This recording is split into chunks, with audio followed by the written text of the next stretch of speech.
no accidental. We shine because Read, remember, repeat. I'm loving this instrumental, ayy. I write my life down with a pencil, ayy. Never paid attention, but I should've. Never finished blocks. Salute to y'all. Miraculous week over here at the Read, Remember, Repeat Studios. And y'all know we kicked the show off showing some love. Hey man, shout outs to Iron Mastery Academy. That's the academy that's teaching people how to learn and earn on the go, teaching people how to invest and be on the right side of money. Shout outs to Doc Spills and all the educators over there that's teaching people, whether it's levels, colors, harmonics, with simply teaching people how to learn and invest. And you can just match your colors. That's what we learned from day one. So get with me. That's at Read, Remember, Repeat, or at Big MUGGA. Those are my Instagrams. And let's get this money, family. One time said, surround your mind with greatness, some of it will rub off. This is my office. This is where I start my day. And every day I read something. Form a habit of reading every day. It's about progress. Thank you. Unless you out here trying to be a criminal, most of the shit is taken from us. It ain't additional. That was my big brother, my hero, my idol. When did you start reading, bro? Like, was it like Learning. always all the way up till I was 20 years old. So upstate New York for 13 years. We moved to Kentucky. Focus. And always, family, remember this. Read, remember, and repeat. Oh, All man, you have we to do ended is out with that, man. Big Mitch, man, thank you. Phenomenal week, gang. It is Monday.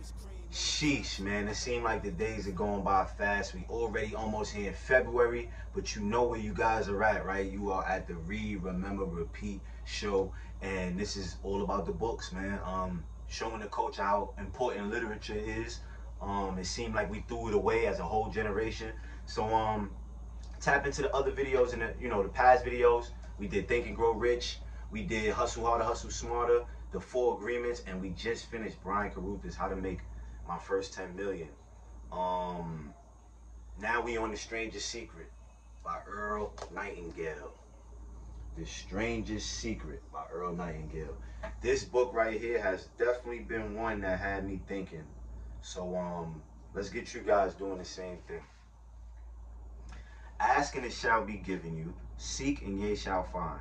Knock and it shall be opened unto you. For everyone that asketh receiveth, and he that seeketh findeth, and to him that knocketh it shall be opened. Now that's a Bible. That's in the Bible right there. But as you can see, we open it up. This book is fire. Let's go. Live is reassuring the planet, man. Read, remember, repeat, man. You know what I mean? Check out the interviews that we did too. Shout out to Brandon Boyd for definitely coming through. Yeah, let's start this thing off, man. The Strangest Secret. I'd like to tell you about the strangest secret in the world. Some years ago, the late Nobel Prize winning Dr. Albert Schweitzer was being interviewed in London, and the reporter asked him, "Doctor, what's wrong with men today?" The great doctor was silent a moment, and then he said, "Men simply don't think." It's about this that I wanted to talk with you. We live today in a golden age. This is an era that man has looked forward to, dreamed of, and worked towards for thousands of years. But since it's here, we pretty well take it for granted. We in America are particularly fortunate to live in the richest land that ever existed on the face of the earth. A land of abundant opportunity for everyone. But do you know what happens? Let's take 100 men to start, even at the age of 25. Do you have an idea what will happen to those men by the time they're 65? These 100 men who all start even at the age of 25 believe they're going to be successful. If you ask any one of them if he wanted to be a success, he'd tell you he did. And you notice that he was eager toward life, that there was a certain sparkle to his eye, an erectness to his carriage, and life seemed like a pretty interesting adventure to him. By the time they're 65, 1 will be rich, 4 will be financially independent, 5 will be working, 54 will be broke. Now, think a moment. Out of the 100, only 5 make the grade. Now, why do so many fail? What has happened to the sparkle that was there when they were 25? What's become of the dreams, the hopes, the plans, and why is there such a large disparity between what these men intended to do and what they actually accomplished? When we say about 5% achieve success, we have to define success. And here's the definition I've ever been able to find. Here's the best definition I've ever been able to find. Success is the progressive realization of a worthy idea. If a man is working toward a predetermined goal and knows where he's going, that man is a success. If he's not doing that, he's a failure. Success is the progressive realization of a worthy idea. Rollo May, the distinguished psychiatrist, wrote a wonderful book called Man's Search for Himself. And in his book, he says the opposite of courage in our society is not cowardice, it's conformity.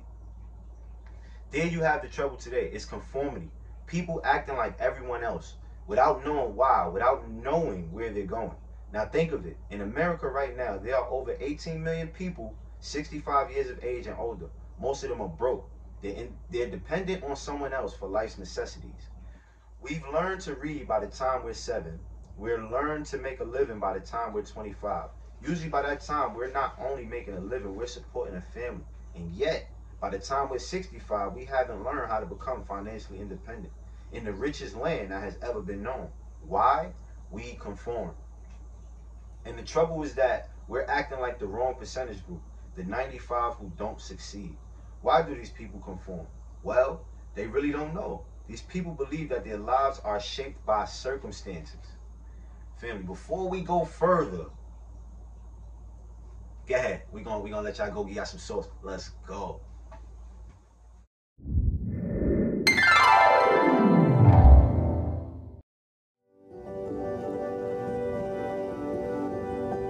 Joy is not something that you do.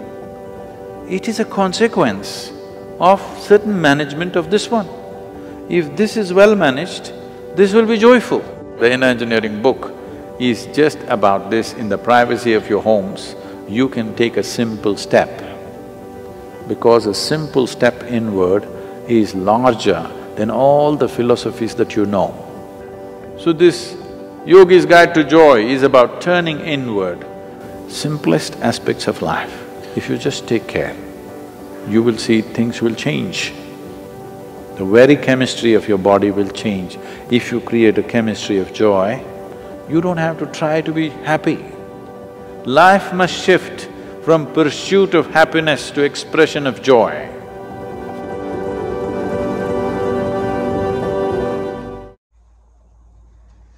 And we are back, gang, ready to give y'all this sauce. Know what I mean? Okay, these people believe that their lives are shaped by circumstances, by things that happen to them, by exterior forces. They're outer directed people. A survey was made one time that covered a lot of men, working men, and these men were asked, why do you work? Why do you get up in the morning? 19 out of 20 had no idea. If you ask a male, he'll say, everyone goes to work in the morning. And that's the reason they do it, because everyone else is doing it. Now, let's get back to our definition of success. Who succeeds? The only person who succeeds is the person who is progressively realizing a worthy idea. He's the person who says, I'm going to become this, and begins to work toward the goal. I'll tell you who the successful people are. The success is the school teacher who's teaching school because that's what he or she wants to do. The success is the woman who's a wife and mother because she wanted to become a wife and mother and is doing a good job of it. The success is the man who runs the corner gas station because that was his dream. That's what he wanted to do. The success is the successful salesman who wants to become a top-notch salesman and grow and build with his organization. A success is anyone who is doing deliberately a predetermined job because that's what he decided to do deliberately. But only 1 out of 20 does that. That's why today there isn't any real competition unless we make it for ourselves. Instead of competing, all we have to do is create. You know, for 20 years, I looked for the key which would determine what would happen to a human being. Was there a key? I wanted to know. Which would make the future a promise that we could foretell to a large extent? Was there a key that would guarantee a person's becoming successful if he only knew about it and knew how to use it? Well, there is such a key, and I found it. Have you ever wondered why so many work so hard honestly without ever achieving anything in particular, and others don't seem to work hard and yet seem to get everything? They seem to have the magic touch. You've heard them say that about someone. Everything he touches turns to gold. Have you ever noticed that a man who becomes successful tends to continue to become successful? On the other hand, have you noticed how a man whose failure tends to continue to fail? Well, it's because of goals. Some of us have goals, some don't. People with goals succeed because they know where they're going. It's that simple. Think of a ship leaving a harbor, and think of it with a complete voyage mapped out and planned. The captain and crew know exactly where it's going and how long it'll take. It has a definite goal. Now, 9,999 times out of 10,000, it will get to where it started out to get. Let's take another ship, just like the first, only let's not put a crew on it or a captain at helm. Let's give it no aiming point, no goal, no destination. We just start the engines and let it go. I think you'll agree with me that if it gets out the harbor at all, it'll either sink or wind up on some deserted beach, a derelict. It can't go any place because it has no destination and no guidance. And it's the same with a human being. Take a salesman, for example. There's no other person in the world today with the future of a good salesman. Selling is the world's highest paid profession. If we're good at it, and if we know where we're going, every company needs top-notch salesmen, and they reward those men. The sky's the limit for them. But how many can you find? Someone once said the human race is fixed, not to prevent the strong from winning, but to prevent the weak from losing. The American economy today can be likened to a convoy in time of war. The entire economy is slowed down to protect the weakest link, just as the convoy had to go to the speed that would permit its slowest vessel to remain in formation. That's why it's so easy to make a living today. It takes no particular brains or talent to make a living, to support a family today. We have a plateau of so-called security, if that's what a person is looking for, but we do have to decide how high above this plateau we want to aim. Now let's get back to the strangest secret in the world, the story that I wanted to tell you today. Family, we're going to leave y'all right there. I think that was too much sauce already. But you already know, it's your boy, MUGGA Boy. Get with me.